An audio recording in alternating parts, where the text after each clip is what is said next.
Nigerians must hear this. Just listen. The center of this political banditry is the motor park brand of politics, nurtured by the old brigade politicians, and in recent times by President Bola Tinubu.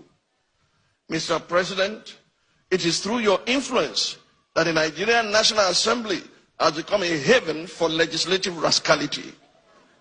Mr. President, it's under your watch that the National Assembly has become an extension of the executive, grossly violating the principles of separation of powers and rubber stamping the whims and caprices of your office, all while singing the international anthem of sycophants on your mandate we shall stand. Mr. President, thanks to your political machinations, Nigeria is now bedeviled by a captured National Assembly, the most ineffective in its checks and balances role since the start of the Fourth Republic. In 2006, the Fourth National Assembly had the audacity to reject the tenure exemption bid of a sitting president.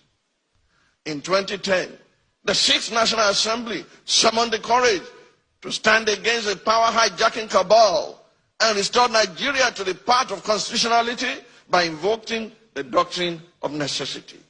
In 2011, the House of Representatives of the Seventh National Assembly had the courage to elect its leaders, as did the Senate of the Eighth National Assembly in 2015, defying executive interference.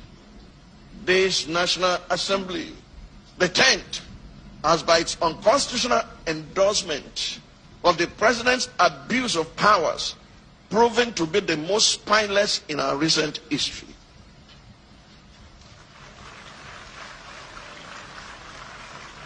Through its actions and inactions, the National Assembly has in effect become the 48th member of the President's cabinet. While a cabinet minister by the name of Wike, is it Wike or Wike or Wakey?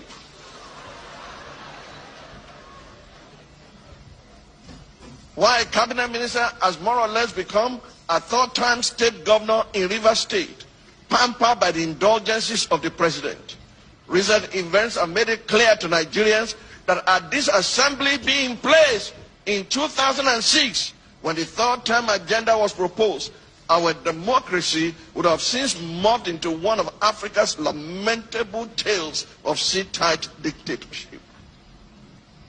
To the president of the Nigerian state, Senate, who has not heeded the call to subject himself to an unbiased investigation, to clear his name of the allegations leveled against him, and under whose leadership the National Assembly has become a carry-go legislature, hiding under the umbrella of technicalities and a dubious voice voting system. I leave you and your conscience with the words of Frederic Bessières, former deputy of the French National Assembly. He said, and I quote, "When plunder becomes a way of life for a group of men in a society, over the course of time, they create for themselves a legal system that authorizes it and a moral code that glorifies it." To the President of the Federal Republic of Nigeria, under whose brand of politics the institution of legislative oversight is collapsing and our democracy is faced with an existential threat, I say, Mr. President, Nigeria is too delicate for this kind of politics. If this state capture was what you meant by a Milokan, it is an anticlimax that can only be counterproductive at the end. I urge you, Mr. President, to think deeply and reflect on these words. No man is wise enough, nor good enough, to be trusted with unlimited power. Mr. President, please stop playing God.